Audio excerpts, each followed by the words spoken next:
Hej, hej, hej, witajcie serdecznie. W dzisiejszym odcinku mam coś specjalnego. Piękny, limitowany zegarek. Jest to model Golfman GW 9110. To jest akurat wersja K7JR. Zegarek z elementami tytanu.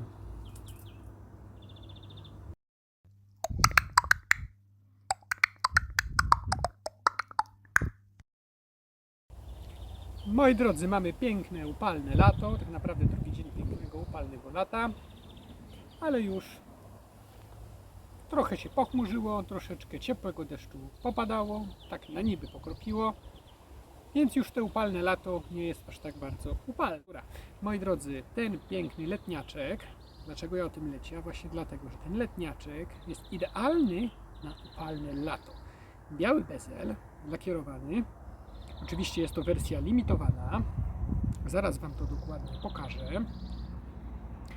Kocham morze i kocham ziemię. Oczywiście love the sea and love the earth. No i zegarek jest oczywiście w pięknym pozytywie. Muszę się Wam do czegoś przyznać. Miałem ten zegarek w wersji negatywowej, takiego czarnego murzynka Bambo. Wszystko czarne, tylko napisy były w kolorze białym. Oczywiście ja mam to nagrane i ja Wam to pokażę. Oczywiście tak samo jak ten zegarek, tamten zegarek był również od Marcelego, za co serdecznie mu dziękuję. Oczywiście ten zegarek również, dokładnie ten, który trzymam w ręku, trafił do Tomka Gołębiewskiego na jego recenzję. Tomek już to recenzję tego zegarka wykonał i podejrzewam, że niedługo zamieści na YouTube, bądź już ją nawet zamieścił. Bo w momencie nagrywania może jeszcze nie zamieścił, ale jak ja opublikuję swój film, no to pewnie już ją zamieścił. Także też zapraszam do Tomka, żebyście ten zegarek zobaczyli, jak się prezentuje. Oczywiście jak Tomek go zaprezentuje ze swojej strony. Natomiast jak ja go zaprezentuję, no to za chwilę zobaczycie. Zapraszam Was na dalszą część filmu.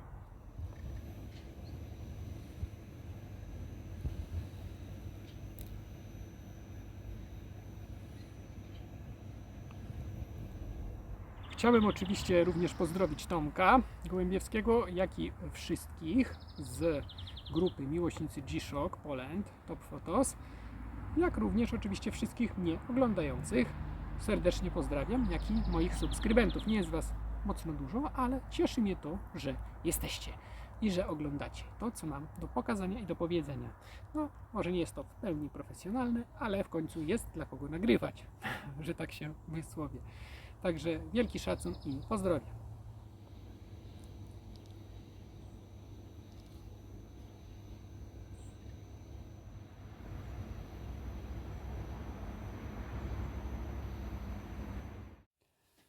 Moi drodzy, na początek tego filmu, może dość nietypowo, ale będę chciał Wam pokazać set, ale zanim do tego setu przejdziemy, chciałbym powiedzieć kilka słów na temat tego limitowanego zegarka, a mianowicie o współpracy Casio G-Shocka z ICERC.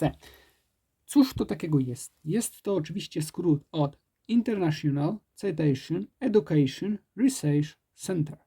A cóż to takiego jest? Jest to międzynarodowe centrum badawcze dotyczące waleń.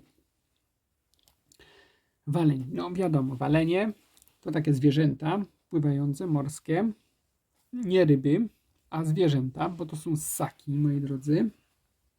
No i właśnie, cały ten zegarek, akurat ta wersja limitowana zegarka jest inspirowana właśnie tymi zwierzętami morskimi, waleniami i delfinami, moi drodzy, czyli wieloryby, delfiny. Ja początkowo muszę się Wam przyznać, że byłem święcie przekonany, że jest to delfin. No bo tak w pierwszej kolejności biorę tak ten zegarek i mówię, o jaki fajny delfin, inspirowany jest delfinem, nie, ale tak potem jednak okazało się, że to jest wieloryb. Bardzo ciekawy. Ogólnie, ale moi drodzy, ogólnie po prostu chodzi o zwierzęta morskie, o morskie ssaki. Jest to organizacja, która właśnie zajmuje się po prostu badaniem tych oto gatunków zwierząt morskich. Organizacja ta oczywiście zajmuje się ochroną tych zwierząt morskich, ponieważ wiemy, że jest ich już coraz mniej. Wiadomo, współpraca Casio G-Shocka właśnie z tą organizacją, ogólnie muszę Wam powiedzieć, że powstało naprawdę dużo zegarków Casio G-Shocka właśnie z tej serii ICERC. Ogólnie zegarki są limitowane, mają fajne dekielki, nawiązujące oczywiście do Love the Sea and Love the Earth, czyli kocham ziemię, kocham morze. Muszę też powiedzieć, jako ciekawostkę, że część dochodów Casio ze sprzedanych zegarków limitowanych oczywiście przekazuje na wsparcie tej oto właśnie organizacji ICERC, która jest oczywiście z Japonii. No i oczywiście kolory poszczególnych wersji zegarków. Akurat tu mamy wersję, że tak powiem, tych zwierząt pływających. Tak, inne wersje mogą nawiązywać do papug, do innych zwierząt, które oczywiście też są to zwierzęta w pewnym sensie wyjątkowe, w pewnym sensie gatunki zagrożone, bądź w pewnym sensie są to też gatunki, o których warto wspomnieć oraz warto je chronić. No tu akurat mamy nawiązanie do zwierząt wodnych. Tak jak powiedziałem, byłem przekonany, że jest to zegarek z delfinem, a jednak jest to zegarek z waleniem, czy też wielorybem, moi drodzy, że tak to się wysłowię. No ale dobra, no to tyle byłoby na temat organizacji ICERC z Japonii. Ja Wam jeszcze muszę pokazać, że mamy tutaj chcecie trochę więcej informacji na temat tej organizacji. Ja Wam to wszystko przetłumaczyłem i Wam to pokażę, jak to wygląda. Natomiast od siebie chciałem powiedzieć tyle, ile powiedziałem. Mogę Wam jeszcze pokazać z bliska, tylko muszę to wyostrzyć. O, widzicie? Love the Sea and Love the Earth. Jest to 3217 moduł zegarka. Zegarek jest to GW9110K. No i zegarek jest z elementami tytanu, a mianowicie tytanowy jest dekiel, tytanowe są śrubki. Tytanowy jest to nie jest plastik, moi drodzy, bo to w pierwszym tak wrażeniu można by było uznać, że o, jaki to plastik jest na tym. Nie, moi drodzy, to nie jest plastik. To jest też tytanowy bezel wewnętrzny oraz tytanowe jest zapięcie. Moi drodzy, i teraz taka ciekawostka, bo ja miałem ten zegarek w wersji takiej all black, taki murzynek, że tak to powiem. I teraz tak, tu mamy pojedynczy rząd dziurek i pasek jest pojedynczy. Pasek jest oczywiście przezroczysty. Może tego nie jest dobrze tutaj widać, ale musicie mi uwierzyć na słowo, że pasek jest przezroczysty, oczywiście pod odpowiednim kątem padania światła. Muszę Wam też powiedzieć, że w tej wersji normalnej, podstawowej, jak również w tej wersji, którą miałem czarnej, tej All Black, tego samego zegarka, pasek jest dwurzędowy. Są dwa rzędy dziurek, zresztą to zobaczycie, bo ja to mam nagrane, krótko prezentację tego zegarka, bo ja już tego zegarka nie posiadam, bo bym Wam porównał w tym momencie oba, ale musiałem Marcelemu odesłać, bo mnie o to prosił. Także muszę Wam powiedzieć, że musicie sobie sami wybrać, czy wolicie czarny, czy wolicie biały, jak to w ogóle wygląda. Ja powiem Wam tak, negatyw, pozytyw ma swoje plusy i minusy, natomiast ja wolę osobiście pozytywowe zegarki. To tyle będzie na temat ogólnych takich wrażeń, jeśli chodzi o ten zegarek. Jeszcze muszę Wam taką ciekawostkę powiedzieć, że Rust Resist jest to odporność na rdze. Można byłoby uznać też, że ten zegarek będzie użytkowany bardzo intensywnie pod wodą, o, że tak się powiem, bądź po prostu w wodzie, bo jest kierowany moim zdaniem do osób, które lubią pływać, uprawiają sporty wodne, bądź też do osób, które po prostu wędkują. A teraz dlaczego? Ano dlatego, że mamy tutaj pływy oraz fazy księżyca, co jest bardzo przydatne, jeśli chodzi o wędkowanie, czy też o uprawianie sportów wodnych, na przykład surfowanie po falach. No, ale dobra, to tyle, co na rozpoczęcie informacji dla Was, a jedziemy z setem, o którym Wam powiedziałem. Mamy oczywiście Love the Sea and the Earth. Mamy oczywiście delfiny, wieloryby. Widzicie? No i oczywiście mamy GW9110K na module 3217. Kod kreskowy jest. Wersja japońska 7JR czyni, że ten zegarek jest oczywiście limitowany. Podstawowy model, taka jest ciekawostka dla Was, GW9110 będzie po prostu GW9110 bez tego K i bez 7JR. No oczywiście dana wersja danego zegarka może posiadać jakąś literkę, ale nie będzie to już na pewno końcówka 7JR, która mówi nam, że zegarek jest limitowany. Pudełko jest troszeczkę podniszczone, co jest oczywiście normalnością.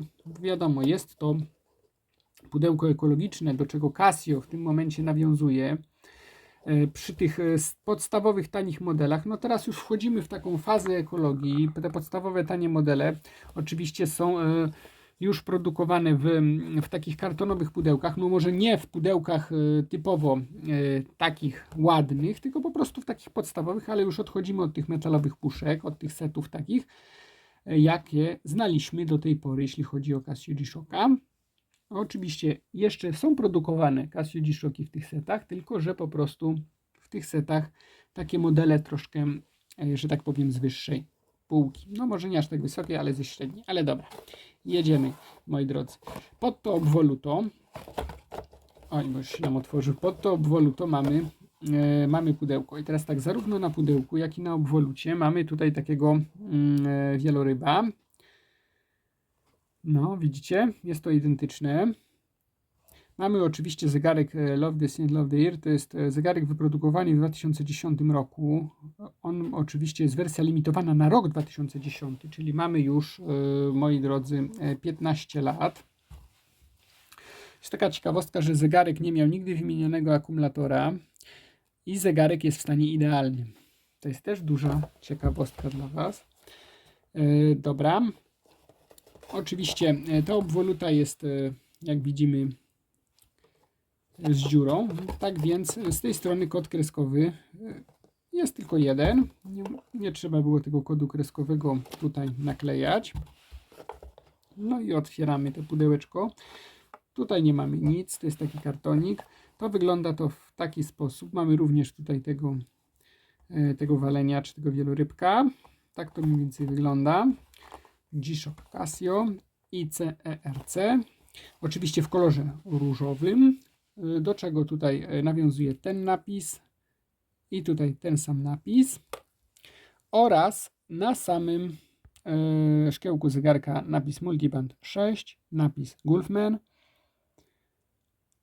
Oraz tutaj jest widać takie właśnie w tym kolorze takie pod, to nie jest to tak oczywiście widoczne, ale jednak to jest trochę widoczne. To jest takie pod bezelem, taki jakby o-ring w tego typu kolorze. Oczywiście mamy tu też wstawki z kolorów błękitnych, co też może nawiązywać do pudełka, moi drodzy.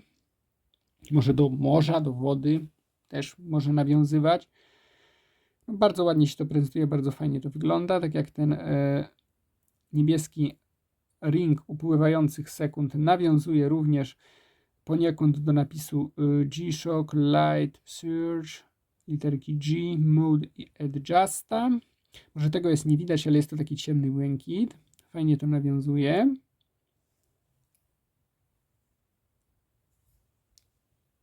Przyciski mamy w kolorze czarnym, standardowo oczywiście. Pod spodem oczywiście mamy metalowe, natomiast z wierzchu są, że tak powiem, plastikowe. Właściwie może to nie jest do końca plastika, a tworzywo. Nie jestem tego w 100% pewny, więc nie chcę Was wprowadzać, broń Boże, w błąd. Bezel jest oczywiście w białym połysku i cały pasek jest w połysku. Tak jak powiedziałem wcześniej, jest to przezroczysty. On się trochę palcuje, ale jest to nie do końca, ale jest to w miarę przezroczyste tworzywo. No i przezroczysty pasek. No ale dobra, wracamy do naszego setu. Otworzę go, co tam w środku, co tam mamy w środku pokazać.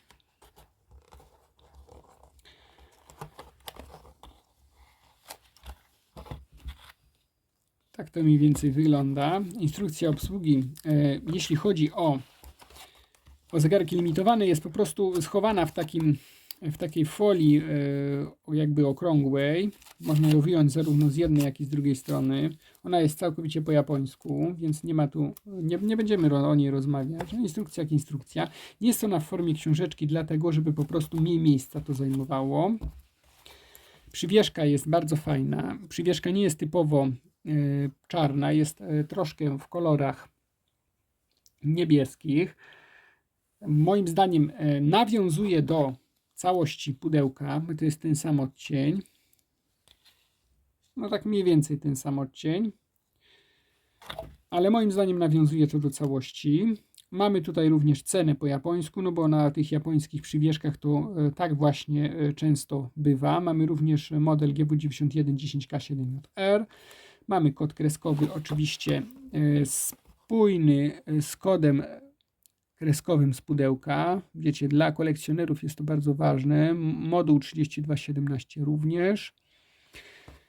No i mamy tutaj oczywiście funkcje tego zegarka przedstawione graficznie. No ale już nie będziemy tego wszystkiego, możemy się niektórych oczywiście domyślać, ale nie będziemy tego opisywać. Natomiast chciałem Wam pokazać bardzo tą książeczkę, która jest w obu językach. Ona jest w języku angielskim po tej stronie, a w języku japońskim po tej stronie. Chcę Wam ją pokazać. Przetłumaczyłem ją częściowo. Możecie sobie troszkę poczytać na temat organizacji ICERC. Czym to właściwie jest? No, co będę Wam mówił? Zobaczcie sami.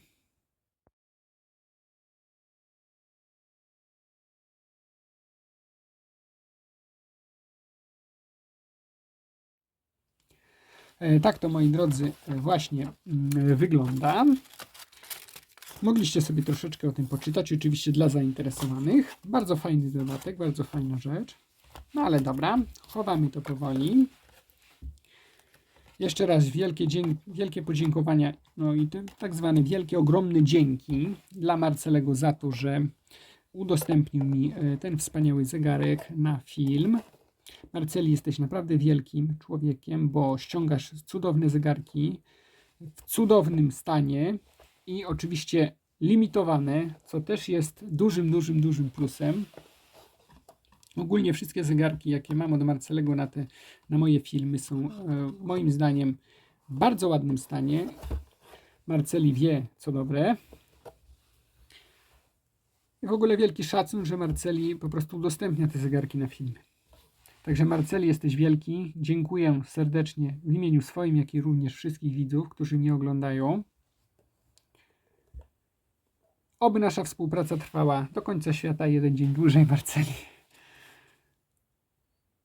No ale dobra, jedziemy z tematem dalej. Dobra, secik znamy. Zegarek Wam mniej więcej pokazałem, jak wygląda. Aha, i jeszcze, bo mi się przypomniało, jeszcze te wkręty podobno są z tytanu, moi drodzy, ale nie jestem tego dokładnie pewien, ale tak podobno jest. Także ogólnie jeszcze chciałem powiedzieć, że ten dekielek w wersji limitowanej wygląda w taki oto sposób, natomiast w wersji podstawowej, tak jak w tym moim murzynku, który miałem od Marcelego wcześniej, również w modelu Gulfmana, wygląda on inaczej, jest ten taki żółw i zaraz Wam to zresztą pokażę. Zobaczycie to wszystko i ocenicie. Więc dobra, moi drodzy, no to teraz może Wam pokażę, jak wyglądał ten czarny Gulfman. Tak wygląda Gulfman, murzynek. Jak widzicie, fajnie wygląda. Wszystko w czerni. Białe są oczywiście napisy.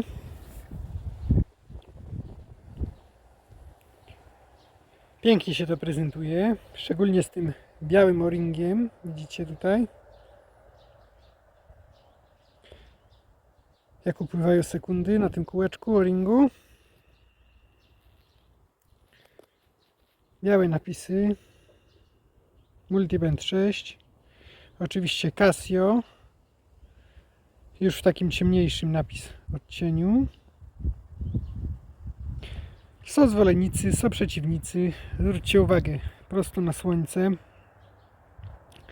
Jest bardzo czytelny ten negatyw, ale już jak odwrócimy się w drugą stronę od słońca, no to z tą czytelnością może bywać różnie. Czyli tak to mniej więcej wygląda. Chciałem Wam pokazać właśnie tego Wolfmana. Jak on wygląda. Właśnie w takiej wersji mocno czarnej. Zaraz Wam zdejmę z ręki i pokażę, jak on wygląda od tyłu. O, tak wygląda zdjęty z ręki.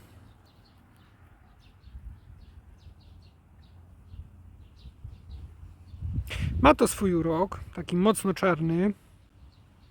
Oczywiście te białe wstawki robią robotę napisów. Te białe kolory napisów. Widzicie? Takiego żółwika. Żółwik. Oczywiście Water Resist. Casio na module 3275. Jest to model GW 9110BW.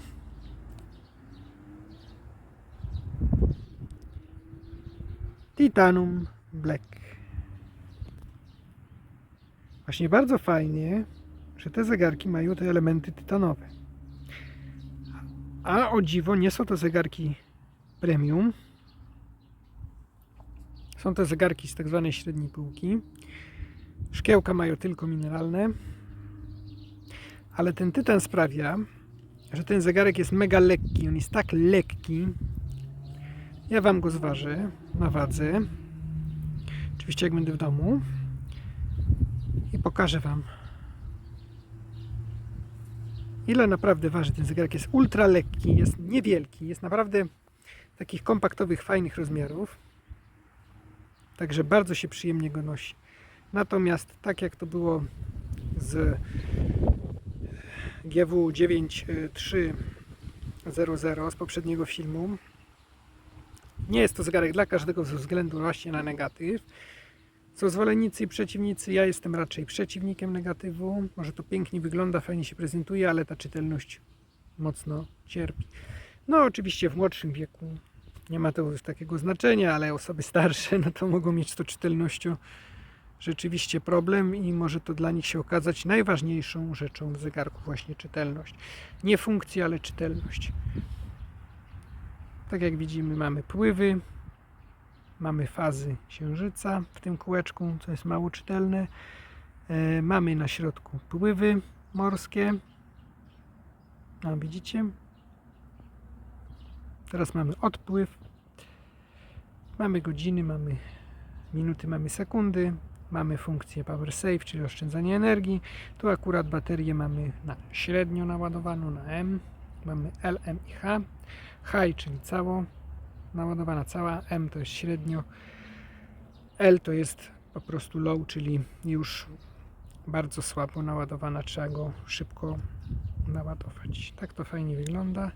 Oczywiście te zegarki naprawdę nie potrzebują dużo słońca, żeby je naładować, bo nie są to jakieś zegarki mega skomplikowane typu smart, które potrzebują nie wiem ile energii, żeby działać. Ten zegarek naprawdę potrzebuje bardzo mało słońca, żeby działał. Powiem tylko ciekawostkę, że ładowałem pod lampą, pod sztuczną lampą, pod halogenem w zimę po prostu. No akurat nie ten model, ale podobny model, to powiem, że no po prostu wystarczyło, no żeby Was nie oszukać, jakieś 10 do 12 godzin ładowania pod lampą 300W, oczywiście w pewnej odległości, nie tak żeby usmażyć zaraz ten zegarek, bo wydaje lampa ciepło. Wystarczyło, żeby po prostu to oczko przeskoczyło ze średniego na wysoki. Oczywiście nie próbowałem ze skrajnie rozładowanym zegarkiem, ale ja nigdy nie mam skrajnie rozładowanych zegarków, moi drodzy. Zawsze dbam i o to pilnuję. W lato zawsze, jak jest tylko słoneczko, to wystawiam swoje zegarki na słońce, żeby je nakarmić. No i oczywiście każdemu też to polecam. Tak wygląda model Wolfmana żółwika w wersji czarnej. mocny All Black. Z białymi napisami, które robią naprawdę mega robotę, bo to jest naprawdę ładnie się to prezentuje i wyróżnia to ten zegarek. Jakby był cały czarny, czarne napisy, no to już ten zegarek był taki bez takiego czegoś, ale to naprawdę jest zegarek, prezentuje się świetnie.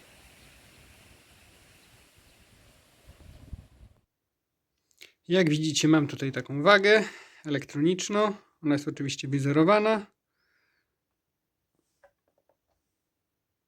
Jest 0 gramów. Mamy naszego murzynka, że tak powiem, zegareczek czarny, tytanowy. Kładziemy go.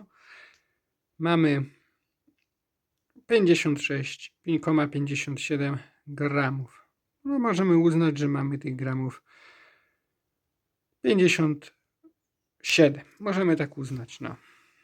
No bo tam oczywiście co do pół grama ta waga nie pokazuje, tylko co do jednego, więc podejrzewam, że jest to 56,5.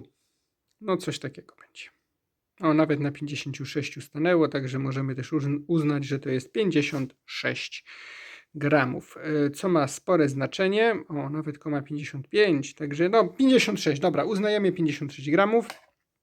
To ma duże znaczenie, bo zegarek jest z elementami tytanu, tak jak powiedziałem wcześniej, więc jest bardzo, bardzo lekki. Za chwilę zważymy naszego drugiego bohatera odcinka, tego głównego bohatera i porównamy, jak to wygląda w rzeczywistości.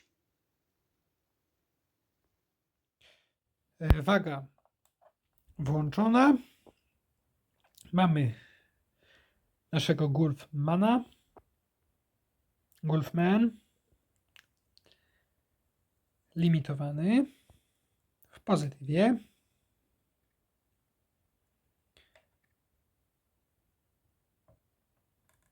Ile waży?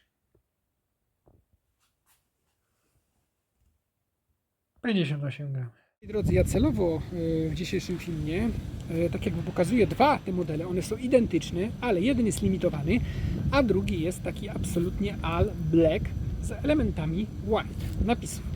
Celowo to chcę pokazać, żebyście porównali te modele i odpowiedzieli sobie na pytanie, czy ja wolę taki pozytywowy, limitowany, czy ja po prostu wolę taki all black. No, musicie sobie odpowiedzieć na to pytanie, a możecie sobie to dzisiaj właśnie porównać. Takie same zegarki, a jednak całkowicie inne. A jak wygląda podświetlenie w naszym modelu GW9110 Golfman? Trudno jest za dnia znaleźć, moi drodzy, jakieś fajne, ciemne miejsce, żeby Wam oczywiście pokazać podświetlenie w tym zegarku, ale jakoś chciałem to zrobić. Tak w miarę to ściskam, tak żeby tu jak najciemniej było. A dlaczego to podświetlenie jest takie ważne? Ano dlatego, że zwróćcie uwagę, jakiego mamy fajnego delfinka. Widzicie? Na godzinie 15:08.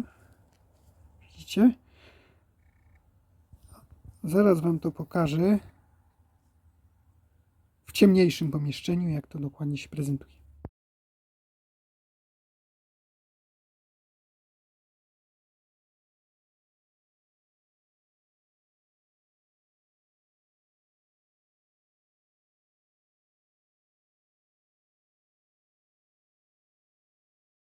Zobaczcie, właśnie teraz zegarek śpi.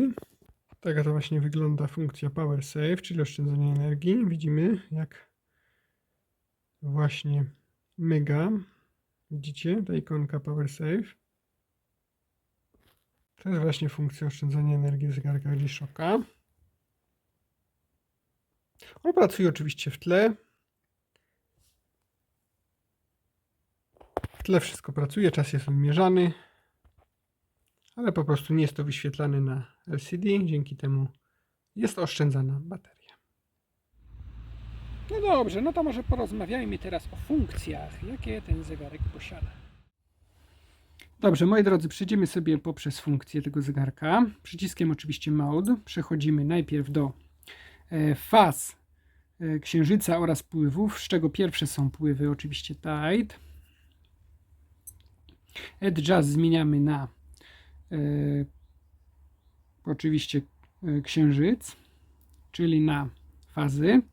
Dalej przechodzimy dalej. Modem mamy world time, czyli czas światowy. Mamy akurat tutaj ustawiony jako Paryż. Oczywiście dolnym prawym przyciskiem, nie wiem czy górnym możemy. Nie, górnym akurat w tym modelu nie możemy. W niektórych modelach możemy. Możemy sobie zmienić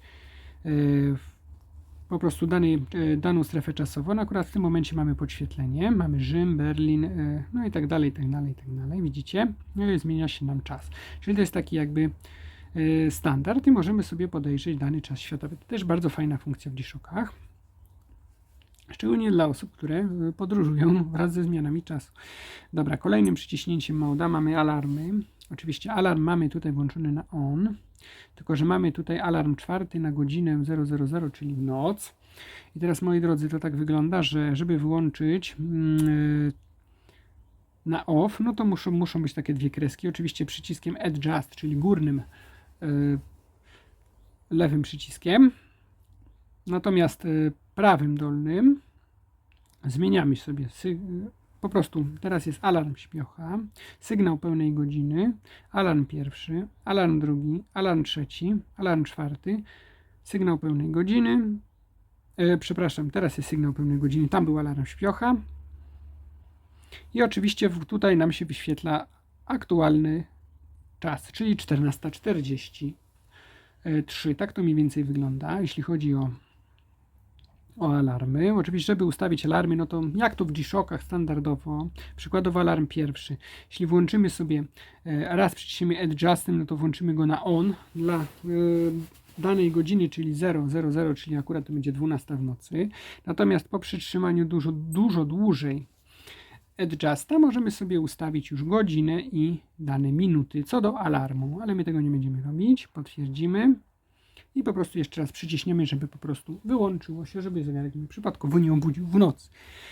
Dobra, przechodząc dalej, poprzez mod mamy stoper.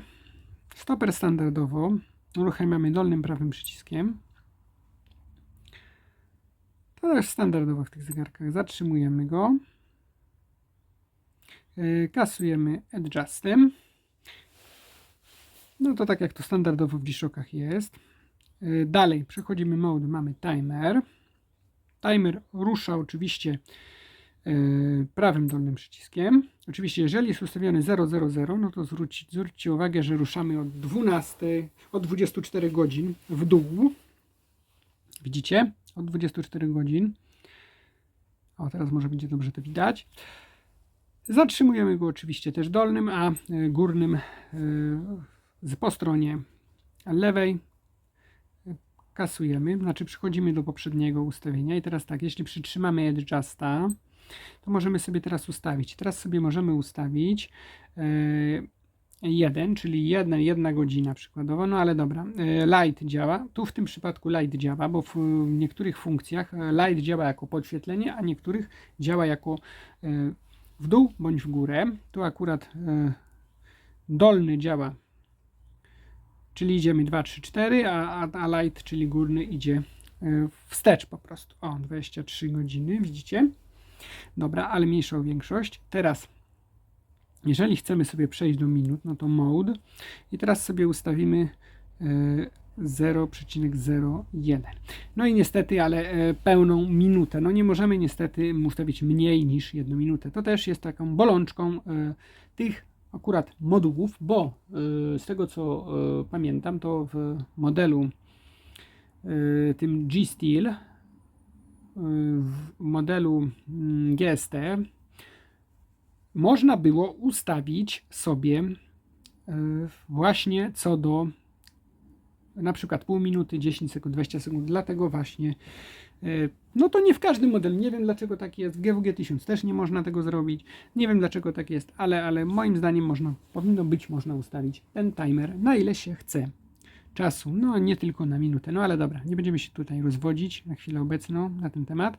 Potwierdzamy adjustem i oczywiście tu mamy minuty, a tu mamy upływające sekundy, możemy to wystartować, no i zwróćcie uwagę, że widzimy jak upływa nam czas. Ciekawostką jest też, że w tym małym kółeczku fajnie nam upływa, widzicie?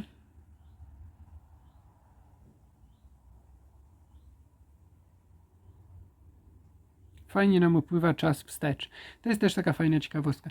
I tak z powiadomień mamy TMR, czyli timer, no i mamy, że mamy ustawione 0,01, czyli mamy ustawione na 1 minutę. To jest też właśnie taka fajna ciekawostka, bo gdybyśmy, no bo widzimy, że czas nam upływa, no ale nie wiemy tak naprawdę, na ile ten timer był ustawiony, czy on był ustawiony na godzinę, na 2, na 2 minuty, na 3 minuty, na 4 minuty. No to teraz jesteśmy pewni, bo spojrzymy sobie tu na górną część LCD i już wiemy, na ile czasu nam ten timer upłynął. A dzwoni on tak. Widzicie? A dzwoni nam ten zegarek właśnie w taki oto sposób. No ale dobra, przechodzimy dalej. No i dalej przechodzimy do timekeepingu. I to tyle, jeśli chodzi o funkcję tego zegarka. I teraz, żeby to bardziej, że tak powiem, rozszerzyć, oczywiście w timekeepingu, jeżeli wciśniemy Adjust, możemy sobie wybrać strefę czasową. Jeśli chodzi o naszą, jest to Berlin. Oczywiście modem zmieniamy sobie DST Now, to oczywiście. Dalej format 24-godzinowy, 2025 rok. Możemy sobie skorygować sekundy, skorygować godzinę, skorygować minuty, skorygować rok, skorygować miesiąc, skorygować dzień. Możemy sobie oczywiście włączyć dźwięk przycisków, bądź go zdezaktywować. Oczywiście LT3 bądź LT1, czyli czas podświetlenia między sekundą a bodajże 1,5 sekundy. Teraz tak, mamy power saving, czyli funkcję oszczędzenia czasu. Możemy go włączyć bądź wyłączyć. No i przechodzimy znowu do timekeepingu. I teraz tak, jeżeli zegarek się synchronizował z czasem radiowym w nocy i mamy tutaj takie kreseczki w tym miejscu właśnie, a jeżeli właśnie przejdziemy do tej manualnej funkcji ustawienia czasu, no to te kreseczki nam zginą właśnie, tak jak się stało to w tym oto przypadku. One zginęły nam, one już wcześniej nam zginęły, bo ja wcześniej też próbowałem sprawdzić, jak to działa. No i niestety, ale dopiero jeśli zegarek złapie ten sygnał radiowy, no to po prostu te kreseczki wrócą i będziemy wtedy pewni, że zegarek konfigurował się z czasem atomowym i jest dobrze skonfigurowany co do sekundy. Dobra, potwierdzamy adjustem, bo tu nie będziemy nic zmieniać, moi drodzy. RGN to jest czas światowy, moi drodzy, bo tu możemy sobie też krótkim wciśnięciem adjusta podejrzeć czas światowy, tak jakbyście nie wiedzieli, o co chodzi, i możemy sobie oczywiście ten czas światowy zmienić. Jeżeli nie chcemy akurat tej strefy, no to przechodzimy sobie po prostu do World Time. Oj, za szybko przeszedłem. Widzicie, i również mamy RGN i sobie przejdziemy go na przykład do może Stanów Zjednoczonych, ale nie wiem, czy już nie będę tego szukał, nie wiadomo ile czasu. Było, jest NYC, czyli Nowy Jork. Dobra. I teraz, moi drodzy, zwróćcie uwagę, jak przejdziemy do timekeepingu, jeszcze tu mamy, moi drodzy, na alarm, poczekajcie, alarm, ale mamy oczywiście godzinę, tu jest wyświetlana dana godzina, czyli że teraz mamy tą godzinę, nie mylcie tego z godziną alarmu. I teraz przechodzimy do timekeepingu, tylko mamy oczywiście nasz dzisiejszy dzień, czyli Friday, ale jeśli przyciśniemy krótko Adjust, mamy oczywiście Nowy Jork i mamy oczywiście 7:50, czyli czas w Nowym Jorku. Tak to, moi drodzy, wygląda. To jest taki szybki podgląd drugiej strefy czasowej. Teraz kolejna sprawa. W tym kółeczku mamy upływ sekund. To kółeczko, jak widzicie, zapełnia się, czyli zaciemnia się, jak i również się w tym momencie wybiela. A teraz się znowu zaciemnia. To kółeczko robi okrąg co około 10 sekund. Jeśli chodzi o pływy, no to wiadomo, teraz będziemy mieli, jesteśmy przed przypływem, a odpływ, no to będziemy mieli już, znaczy tu, dokładnie tu, gdzie pokazuję, będzie już ten główny przypływ, a odpływ to będzie wszystko to, co idzie w tą oto stronę. A teraz jesteśmy przed przypływem, no a w tym oto kółeczku mamy oczywiście fazy naszego księżyca. Jest to bardzo fajne, może to kółeczko nie jest mocno czytelne, ale jest i to jest bardzo, moim zdaniem, na plus. Jeszcze krótko wspomnę, że mamy tu Power Save, czyli funkcję oszczędzania energii mamy tutaj zaznaczone, że w zegarku mamy. Oczywiście mamy poziom naładowania baterii od LMH oraz CNG, czyli że po prostu zegarek jest już mocno rozładowany, ale to masakrycznie rozładowany, to wtedy nam miga w tym oto nad tym oto kreseczka. Moi drodzy, RC identyfikator to już tak jak powiedziałem, będą takie kreseczki, jeżeli czas oczywiście się synchronizuje nam. Co mamy? Mamy Casio, mamy Multiband 6, mamy WR20 bar, czyli po prostu standard, jeśli chodzi o po prostu o G-Shocka, z takiej zwanej średniej półki. Mamy naprawdę wyjątkowo piękny dekielek. Oczywiście Love the Sea and Love the Earth. Cały zegarek jest inspirowany po prostu wodą, inspirowany jest delfinami i wielorybami, że tak powiem, a tak naprawdę organizacją ICERC, która w Japonii zajmuje się właśnie ochroną tych oto wspaniałych zwierząt wodnych. Ale dobra, i jeszcze jedna rzecz, żeby Was już nie zanudzić na śmierć. Ja może mówię to nie mocno profesjonalnie, ale mówię to wszystko z czystego doświadczenia i z czystej głowy, bez żadnych tam nauk czy formułek, moi drodzy. I teraz wchodzimy sobie jeszcze w funkcję get, czyli funkcję, która nam mówi, znaczy prawym dolnym przyciskiem przechodzimy do funkcji, która mówi nam, że w lipcu 11 godzinie 3:02 zegarek się konfigurował po prostu czas, że czas zegarem atomowym złapał po prostu ten sygnał zegaru atomowego i czas jest skonfigurowany. Ale dlaczego nam te kreseczki zginęły? Ano dlatego, że po prostu wchodziłem wcześniej. No i również przy Was wchodziłem w ustawienia. A jeżeli się wejdzie w ustawienia, no to zegarek gubi właśnie te oto, moi drodzy, kreseczki. No to tak to mniej więcej wygląda. Jeszcze po przytrzymaniu Adjusta możemy sobie o, widzicie? O te kreseczki mi chodziło. Widzicie? O, tak to będzie wyglądać. Możemy sobie przełączyć dolnym prawym na on i off, czyli czy zegarek ma się konfigurować automatycznie z sygnałem radiowym, czy nie ma się konfigurować. Oczywiście moim zdaniem musi się konfigurować, bo o to tu w tym chodzi. Oraz możemy sobie przejść dalej, czyli po prostu wyjść z tego po prostu z powrotem. Moi drodzy, natomiast żeby po prostu wymusić odbiór tego sygnału, żeby on po prostu sam nie łapał automatycznie go w nocy, tylko żeby go wymusić, na przykład chcemy teraz skonfigurować ten czas, no to po prostu wciskamy dolny prawy przycisk i trzymamy go dłużej niż 2 sekundy. Oczywiście taki pik nastąpi, oczywiście będzie nam mygać tak zwana antenka. No i mamy RC, mamy oczywiście nasz czas obecny i mamy L1, czyli bardzo słaby sygnał. Widzicie?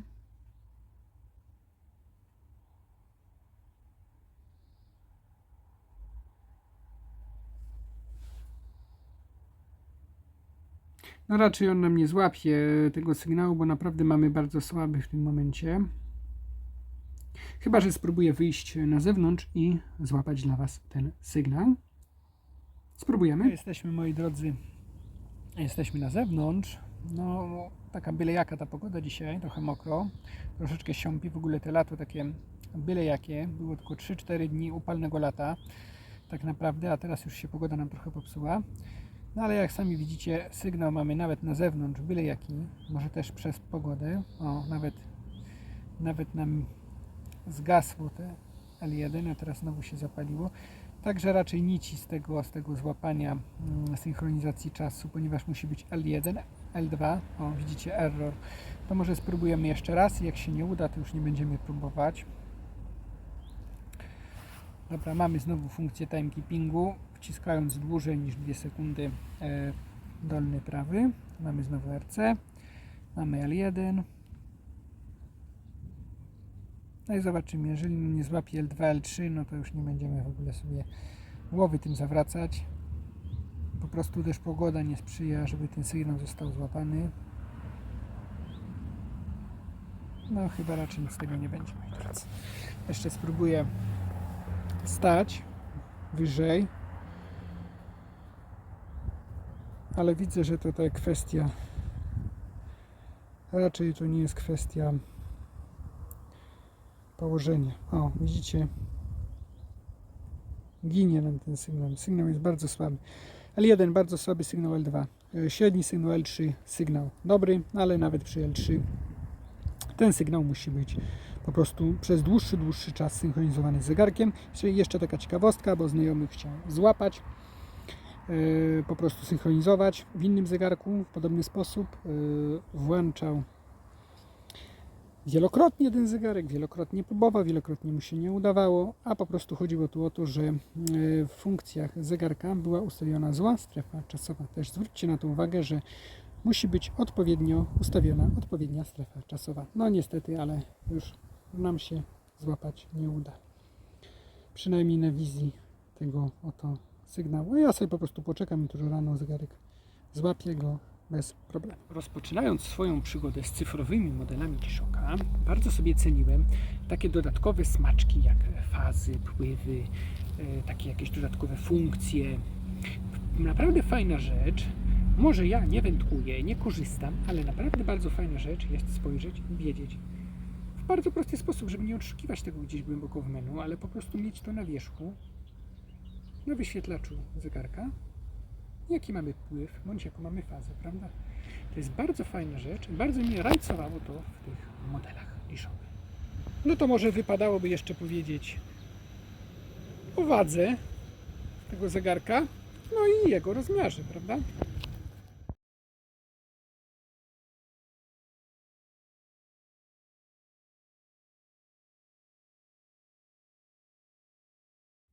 Teraz w ramach ciekawostki tak się prezentuje na rynku.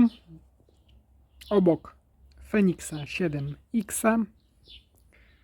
No, trochę rozmiarowo jest różnicy. Oczywiście jest zegarek mały, wygodny. Też ma elementy tytanowe, więc jest lekki.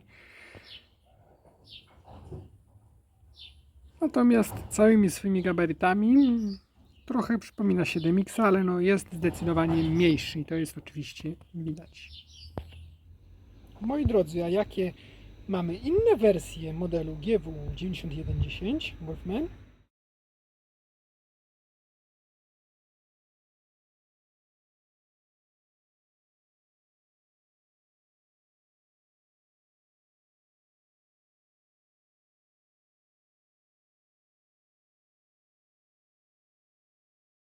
Drodzy, moje pierwsze spotkanie z tym zegarkiem tak naprawdę było teraz, ale nie do końca, bo na podobnym module zegarek identyczny, jeśli chodzi o wyświetlacz, to model GW7900 i ten model, moi drodzy, ja posiadałem oczywiście w pozytywie, bo oczywiście na naszym rodzimym rynku to same negatywy, ale ja go posiadałem w pozytywie, piękny model, za który oczywiście przepłaciłem sporo, no i sprzedałem go ze stratą, bo w sumie trochę mi się po prostu, że tak powiem, znudził, ale tak to już jest z nami, że jak się nam coś znudzi, no to wymieniamy na coś innego, no niestety przy tym coś tam tracę.